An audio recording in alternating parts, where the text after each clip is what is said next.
That's a fish, right? That's a fish with this innate design within them to create something like that. Yes, it might be for the purpose of, procreation, but this design lives within this fish. And you and I question our level of intelligence. Oh my gosh. When I see something like that, I think to myself, I've got to stop playing small. And I've got to stop thinking that I can't. Did I get the message across? Please. That's a fish. And 24 hours a day for a week? What'd you guys do to get your girl? Just kidding. Just kidding. Just kidding. The bigger question is, how the heck did they photograph that? How did they know where that fish was going to be at that time to film that whole thing? And if it took a week long, imagine the amount of film it took that they had to edit down to this 3-minute video. Anyway, I wanted you to see that because I think we play too small and we don't believe in ourselves. And if we can't see ourselves in nature, then I don't know where else you're going to see yourself. Because nature should be that thing that thing that we witness that's constantly turning us back to ourselves. So the title of today's talk is The Artist in Each of Us. And so what I'd like to do is take you into a short meditation. And if you will join me, and I'd like you to go inside and see within you who you are as that artiste. So if you will, close your eyes, and we're going to give you some marimba and some bowls and let you hear some sounds.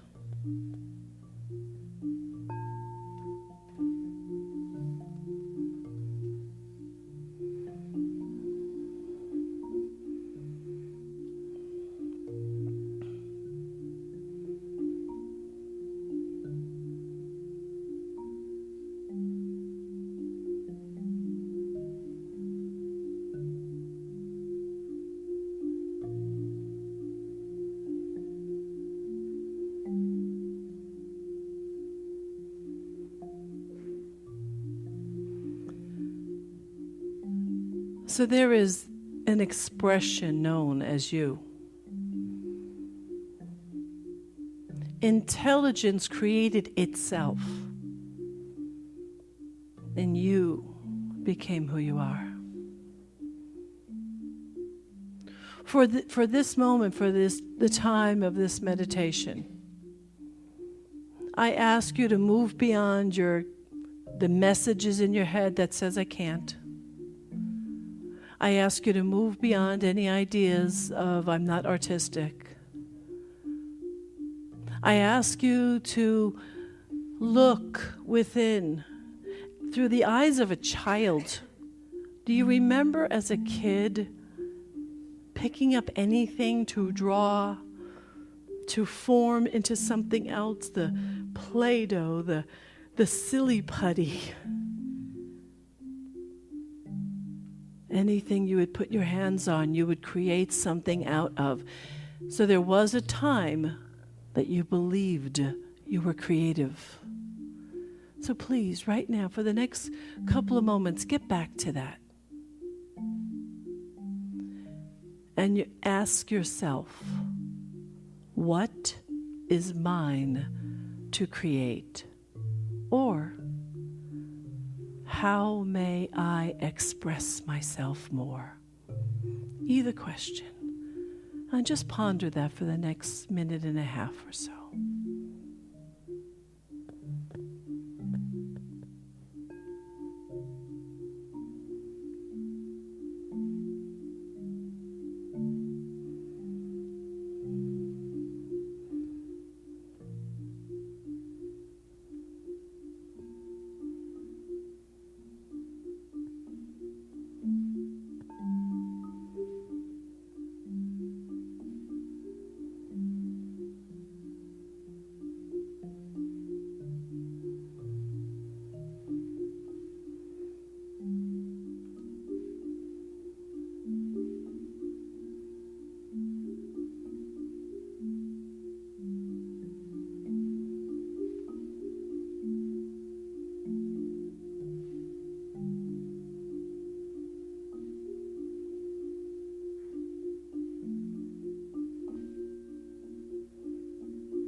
What did you find?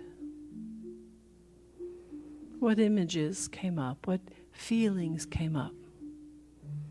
Or maybe the only thing that came up was the block. If so, good. Let's together obliterate that block.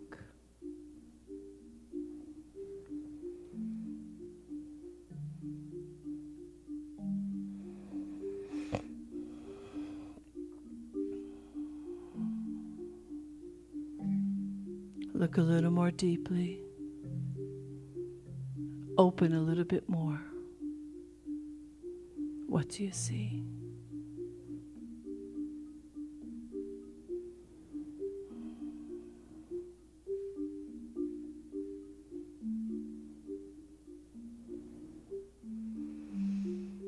And so now,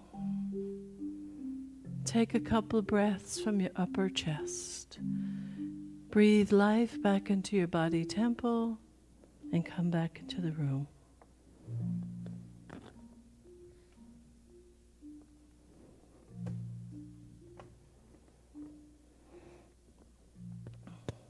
So what is an artist? Is that art? Certainly is Jackson Pollock.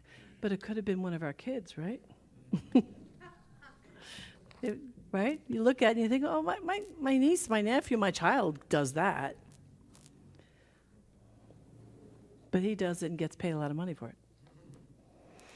A person who produces works in any of the arts that are primarily subject to aesthetic criteria. I'm like, oh, okay, that doesn't work for me, though, because I don't necessarily have an expertise, and trying to get things from my mind to my hand is not something I've learned to develop. Beautiful. However, it also means a person who works whose work exhibits exceptional skill. Do you have something in your life where you exhibit exceptional skill, even though it's not art? Right? You probably do. You might be an expert in communication. You might be an expert in knitting. You might be an expert in decorating. You might be an expert in sales. You might be an expert at music, at food. So somewhere you have a skill set. Maybe you celebrate it. Maybe you haven't celebrated it.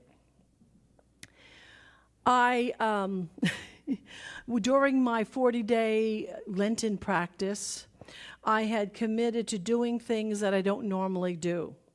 And I tried to do it during that time, but it didn't work. What I wanted for my home is I wanted a large Buddha painting.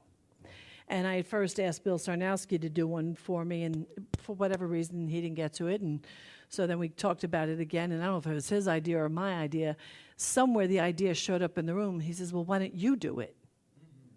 I went, what? And I thought, okay.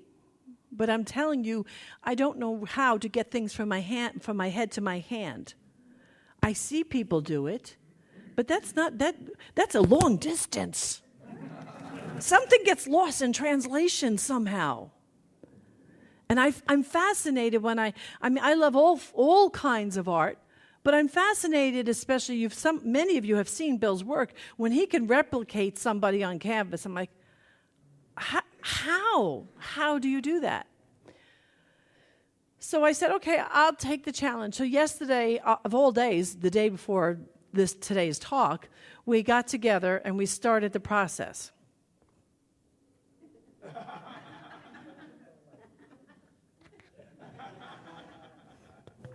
This is the first part. This took 2 hours, over 2 hours.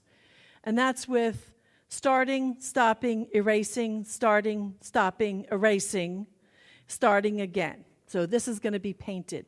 So over time, you're going to watch this develop because we're doing it here at the center because of the light. My brain hurt yesterday. I'm not kidding. He would tell me to do something. He'd give me instruction, and it would short circuit. I'm going, what? You know, or I'd have the pencil, and I'd start to do something. I'm like, I can't. The 2 hours was an investment in me growing. The 2 hours was an investment in me seeing, well, what's possible, and who do I have to be in order to even go through this? Anybody have, bless you, anybody have lessons in your life right now that are kind of straining your brain? Maybe it's not how to do art. Maybe it's not that. And I don't know that I have any, I don't necessarily have a goal to do this ongoing. But I don't like the places in me where I think I can't. And so, I know the things I can do, and those are okay, but they don't stretch me anymore. I don't get stretched by doing what I've always done. But if you look at something you've never done and you find that place in you and you start to take the excellence that you have in different aspects of your life, and now you come at those things that you think you don't do as well, and you approach that with the willingness to raise that aspect of you up, suddenly it's not just that grows, the all of you grows. Because where one part of you grows and expands, every part of you must grow and expand. You have that point? As we grow as a community in strength and effectiveness, we affect the greater whole. It's always from here to here. There's never a time where the microcosm does not affect the macrocosm. And that's a point I want to drive home even a little bit more. So what if being an artist just means being creative? Just being creative. The fun that you would have, oh, that's interesting.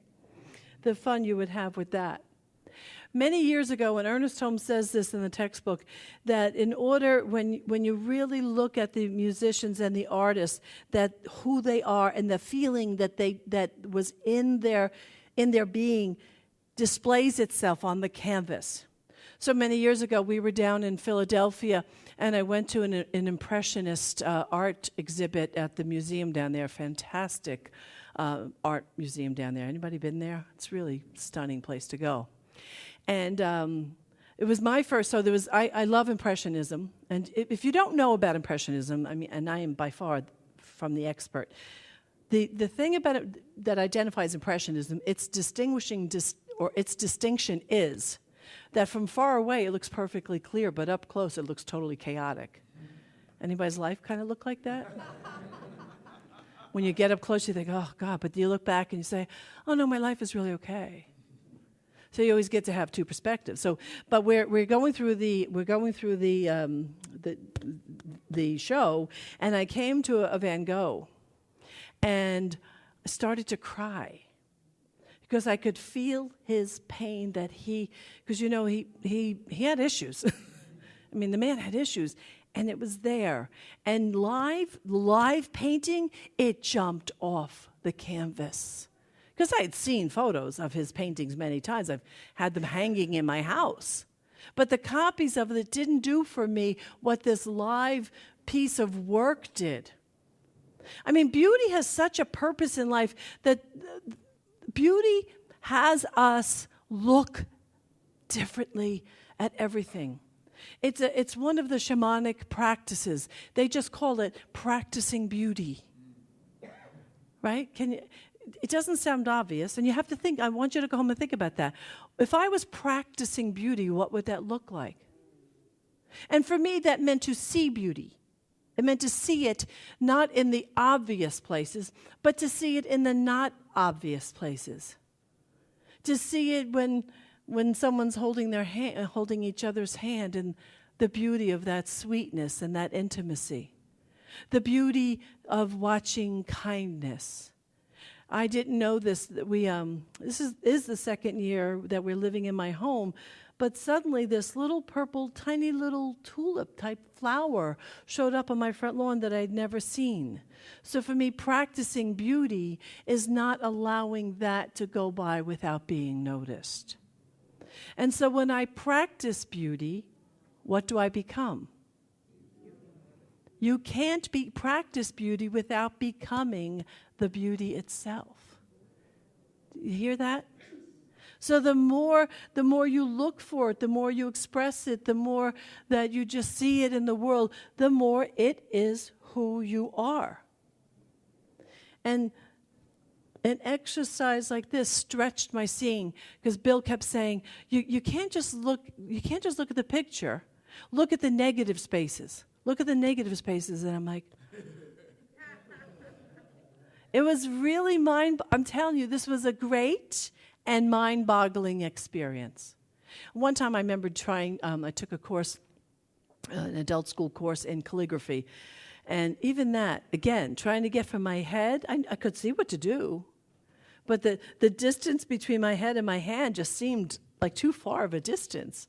I accomplished a little bit, enough to have some fun with it. Earnest Home says that we cannot escape from the creative power of our thought, and there is no use in trying to do so. All we need to do is to use the law from the right motive. Then we shall be made free.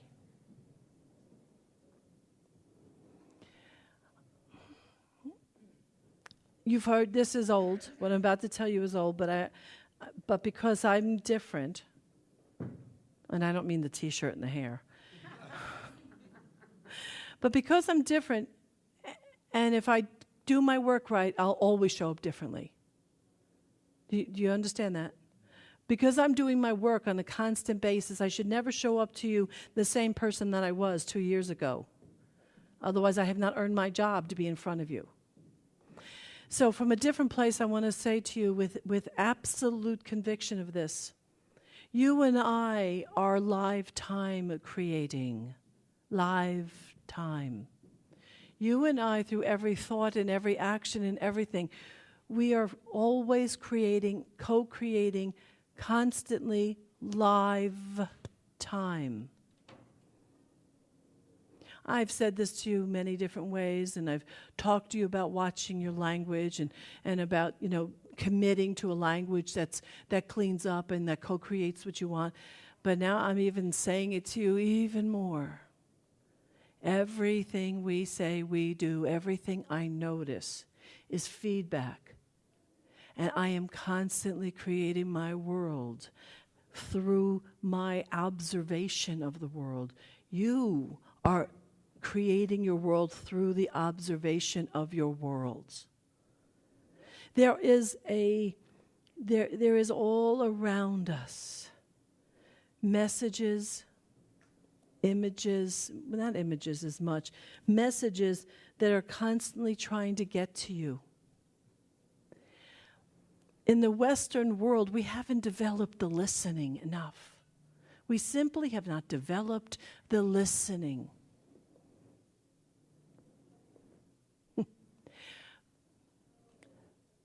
I'm one of those who are amused by, Tony Robbins, in seminar and the high drive things. I can be amused by that stuff. I like a good swift kick in the butt. I do.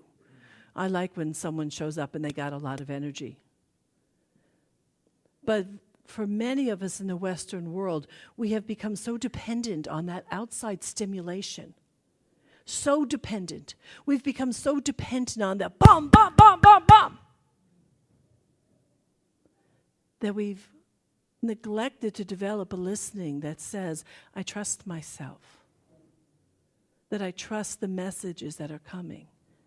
Now, I have been for years and years, I have said about myself, and I'll never say it again after today, except as a teaching point, I have repeated all too often, I do not have an intuition, that I'm not intuitive.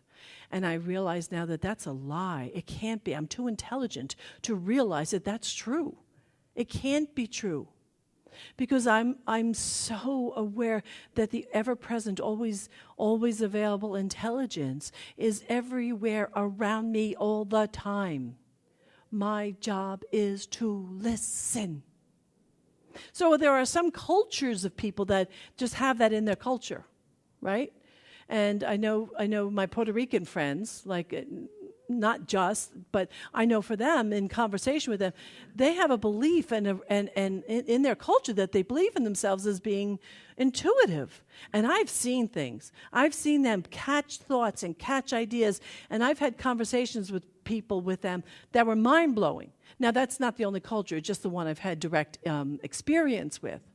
Some of you probably have it about yourself. You believe yourself to be intuitive. Some of you don't even know what I'm talking about right now. I know both exist right here in this room.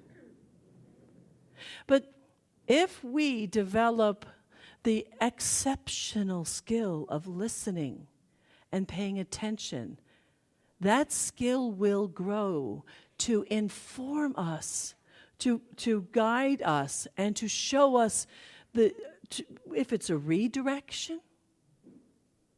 So the other morning, God bless my husband, who is so dedicated to this center and goes to these unbelievable amount of networking things and shows up to represent the center. Really bless him in what he does.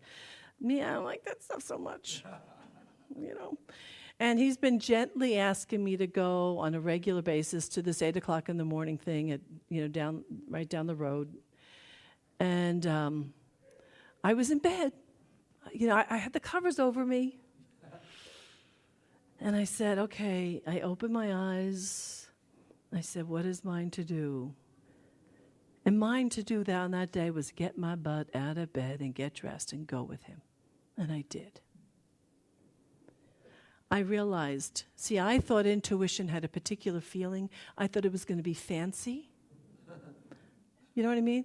I thought, it would have this maybe this voice of God and I would know I would be guided to greater things. That's me. That's the Western word. It's got to be greater. And I realized for 20 years I sat on my butt, and every time God said to me, get off your ass and go for a walk, I said no. So in not following my intuition and those urges, because sometimes it sounds like this sweet guidance, and sometimes it sounds like get up. And I wasn't listening to the get up. So now I'm having to deal with the result of not listening to my intuition. So for me, I am choosing to become expert at listening, at intuiting what is available to all of us. But I'm now saying I'm listening. So for me, I'm going to go through the discomfort of figuring out how to finish this painting because I know that stretches me. It's not that painful. God, out of all the painful things in the world, this is not that. But how many times have you avoided something? How many times, be honest right now, how many times have you avoided doing something new because you thought it was going to be uncomfortable? Because you didn't want to grow. Because you were afraid if you showed up, it would be hard. Because you didn't want to have, so often we call them conversations with conflict, instead of just thinking it's a critical or a crucial conversation. See, when you label it differently, the experience is differently. How many conversations have you avoided in your life because you were too afraid of the outcome or what you would feel? Are you hearing me?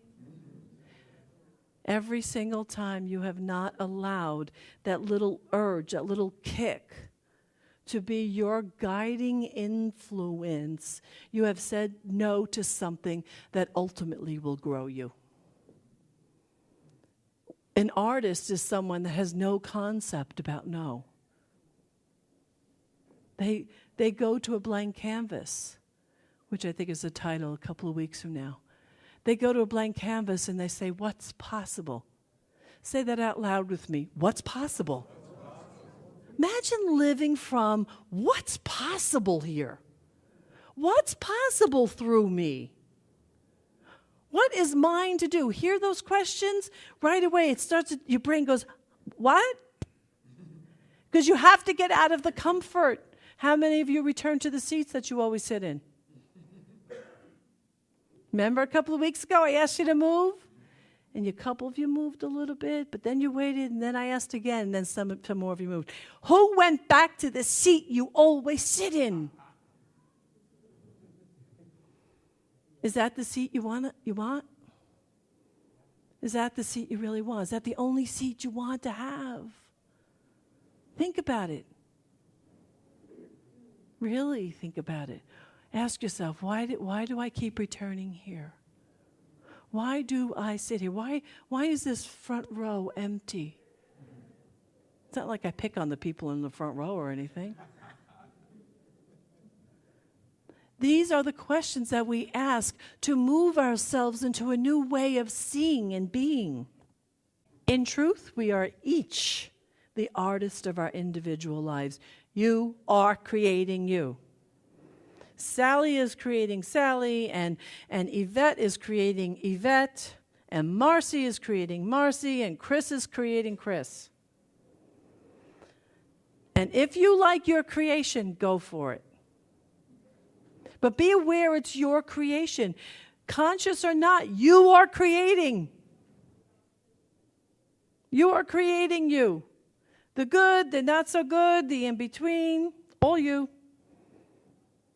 So repeat this with me, if you will, please.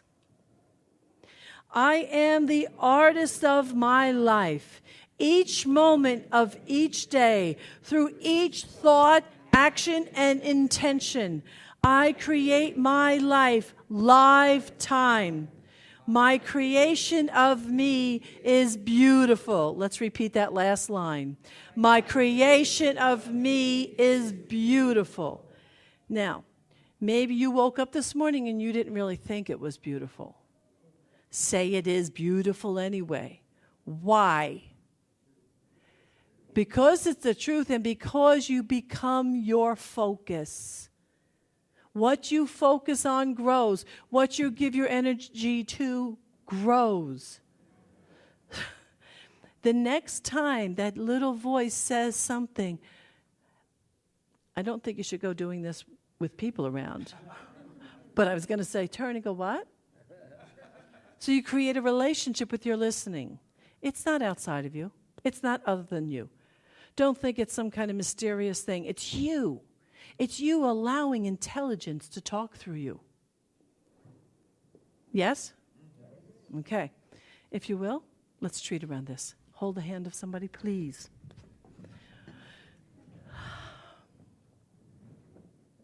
Beautiful. So what I know right now by being right here, right now, present in this moment, and I invite you to feel with the hand that you're holding the vibration of the one life, the one presence and power of spirit, of energy. That there is a voice and inspiration and intelligence that has been trying to talk to you. So I declare for each one of us, I am listening. Say that.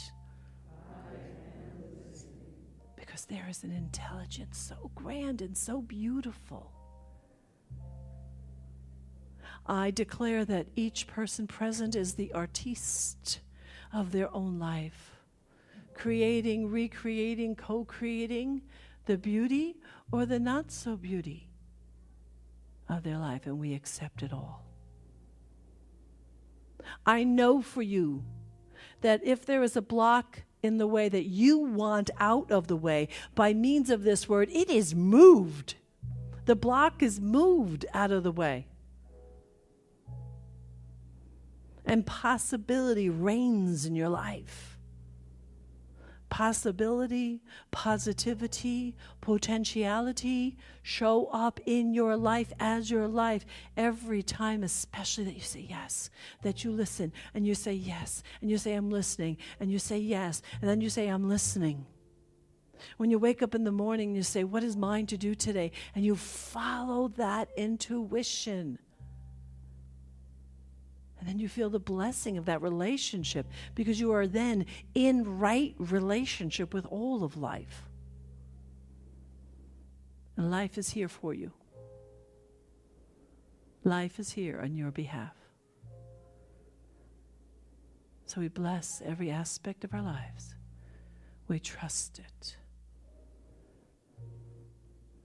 We surrender it. We allow it to be so. please give me a rousing. And so it is. Thank you.